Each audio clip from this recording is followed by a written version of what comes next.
So when it comes to isekai anime, there's always one anime in the isekai genre that I think of as being the most unique and vastly different compared to other ones because of what it does, and that is the Saga of Tanya the Evil.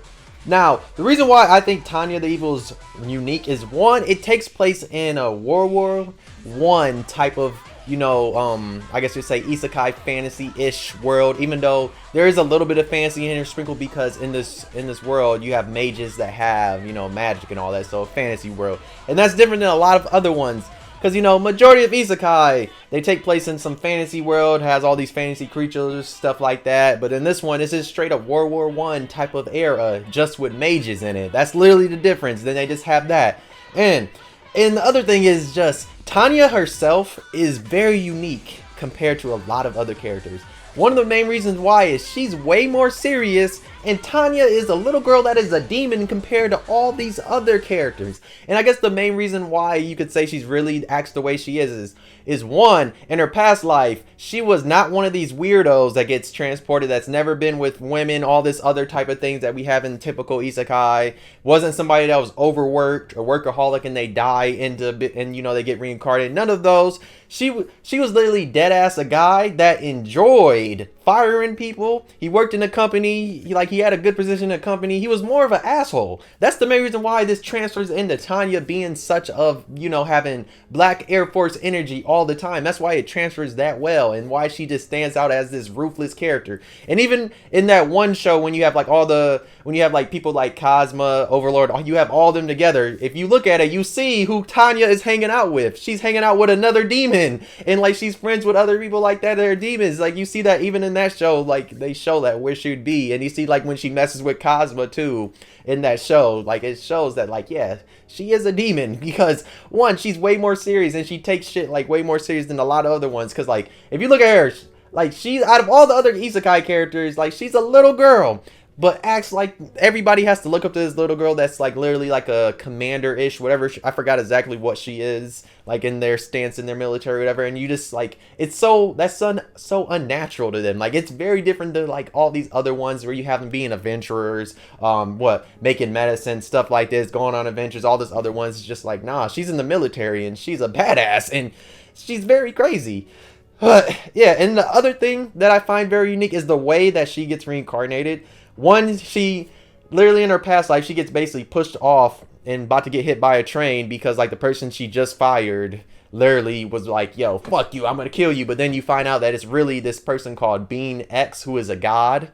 And he's yeah, you're gonna die here and get reincarnated in this other world type of shit. And that basically becomes the driving force of the whole series. Because another thing is when it comes to Tanya, she's not trying to kill no demon lord, none of this other mess that they do in isekai. She's dead ass trying to kill the god, because the god is the reason why she got killed and is reincarnated in this world as this little girl when he was a guy. So it's there's that. So that's why he's trying to fight Being X.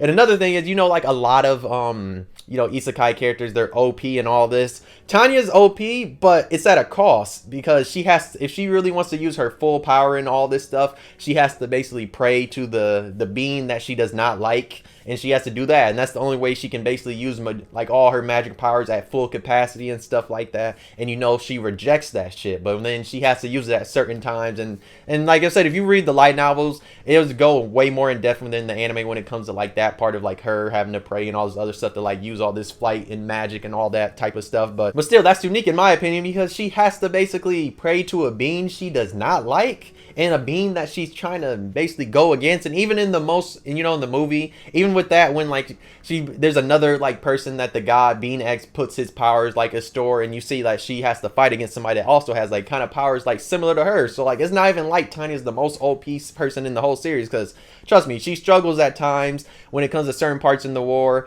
And also at times she really wants to be a more lazy person. So Tanya would tell them plans, but she really wants them to go against the plans, but they end up going with the plans. That's always one of the funny things I be rolling at when it comes to the series, because she really does not want to do this. She wants to just stay here, not be on the front lines, and then they send her ass back out to the front lines though.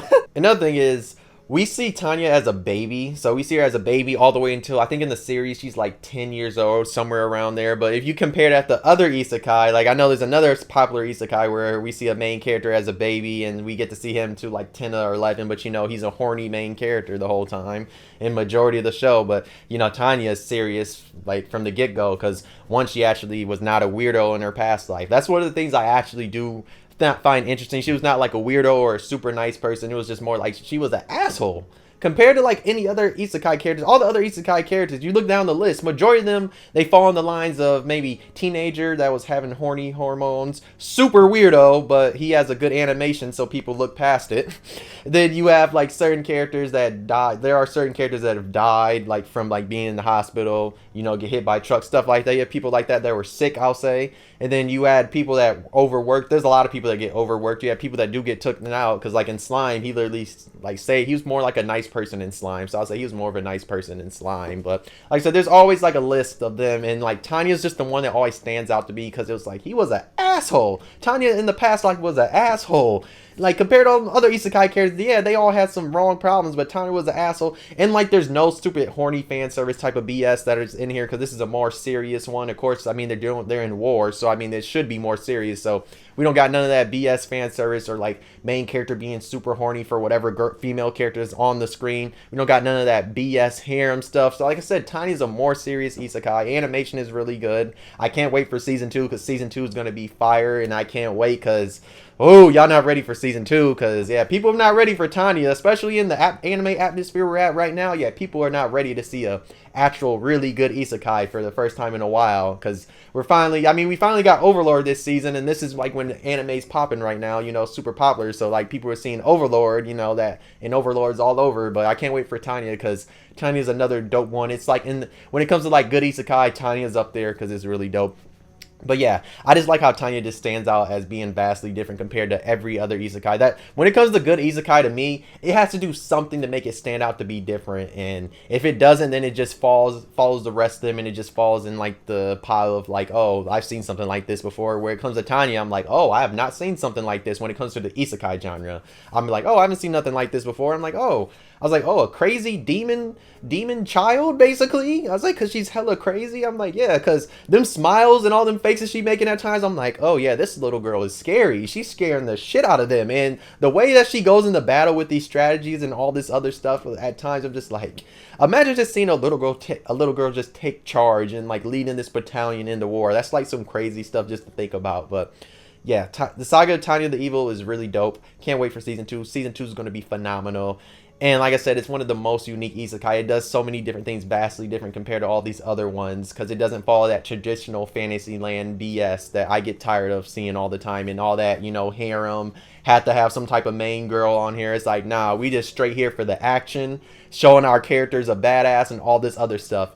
And even, you know, the super OP shit. You know, Tanya, yeah, she's OP, but at the time she does struggle, because like I said, she's not just like taking everybody out like in one hit, because, you know, that's how isekai are. They love showing the main character be this super crazy OP person that has to kill everybody in one hit, or if they have a fight, it's barely not even that cold of a fight, because the person barely struggles. But in this, Tanya does have times where she struggles. There's certain fights in here where she does get hit, and I'm saying it's really dope. Like I said, I like that, because like I don't like an isekai character being OP all the time, or having this harem, or the isekai character being too damn horny that it takes away from the story. Because trust me, there's a very popular series that the main character is way too damn horny, and every time he sees a girl, he's losing his mind. But I mean, because the anime has really good animation, people look past it. Just saying. I'm not gonna say what the isekai name is, but y'all probably know. Just saying though.